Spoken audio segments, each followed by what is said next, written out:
नमस्कार, आप देख रहे हैं खबर एक्सपर्ट। मैं हूं आपके साथ रिया वर्मा। प्रधानमंत्री नरेंद्र मोदी ने अपनी 2 देशों के दौरे की दूसरे चरण में स्लोवाकिया पहुंच चुके हैं, लेकिन इस यात्रा की सबसे खास बात रही उनका पारंपरिक ब्रेड और नमक से किया गया स्वागत, जिसने दुनिया भर का ध्यान अपनी ओर खींच लिया है। सवाल ये है कि आखिर स्लोवाकिया में मेहमानों का स्वागत ब्रेड और नमक से क्यों किया जाता है और इस परंपरा का क्या महत्व है, आइए जानते हैं।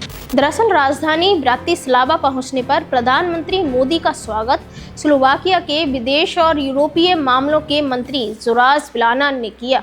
इस दौरान स्लोवाक परंपरा के अनुसार उन्हें ब्रेड और नमक भेंट किया गया। यह सिर्फ एक औपचारिकता नहीं बल्कि सदियों पुरानी संस्कृति परंपरा है, जो सम्मान, मित्रता और मेहमान नवाजी का प्रतीक मानी जाती है। स्लोवाक संस्कृति में ब्रेड को समृद्धि, जीवन और खुशहाली का प्रतीक माना जाता है। वहीं नमक दोस्ती, सुरक्षा और विश्वास का प्रतीक है।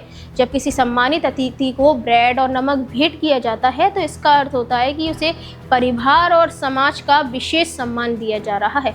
दिलचस्प बात यह है कि परंपरा केवल स्लोवाकिया तक सीमित नहीं है। रूस, पोलैंड, सर्बिया, यूक्रेन और कई अन्य पूर्वी यूरोपीय देशों में भी ब्रेड और नमक से स्वागत करने की परंपरा सदियों से चली आ रही है। दरअसल पुराने समय में नमक बेहद कीमती वस्तु माना जाता था, वहीं ब्रेड जीवन का आधार थी। इसलिए इन दोनों को साथ में भेंट करना सबसे बड़ा सम्मान समझा जाता था। प्रधानमंत्री मोदी की इस यात्रा का महत्व इसलिए भी बढ़ जाता है क्योंकि 1993 में स्लोवाकिया की स्वतंत्रता के बाद किसी भारतीय प्रधानमंत्री की यह पहली आधिकारिक यात्रा है। ब्रातिस्लावा में भारतीय समुदाय ने भी प्रधानमंत्री मोदी का जोरदार स्वागत किया।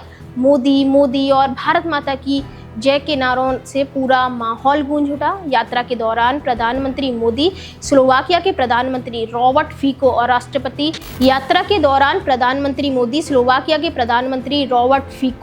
और राष्ट्रपति पीटर पेलेग्रिनी से मुलाकात करेंगे। दोनों देशों के बीच व्यापार, निवेश, रक्षा, ऑटोमोबाइल और रेलवे जैसे महत्वपूर्ण क्षेत्रों में सहयोग बढ़ाने पर चर्चा होने की संभावना है।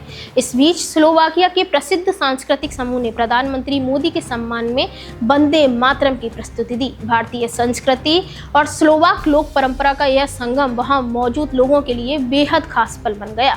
प्रधानमंत्री मोदी ने भी सोशल मीडिया पर भारतीय समुदाय और स्लोवाक जनता के गर्मजोशी भरे स्वागत के लिए आभार व्यक्त किया और कहा कि यह दोनों देशों की मजबूत दोस्ती का प्रतीक है। अब सवाल आपसे, क्या ऐसी पारंपरिक सांस्कृतिक परंपराएं देशों के बीच रिश्तों को और मजबूत बनाती हैं? अपनी राय हमें कमेंट बॉक्स में जरूर बताएं।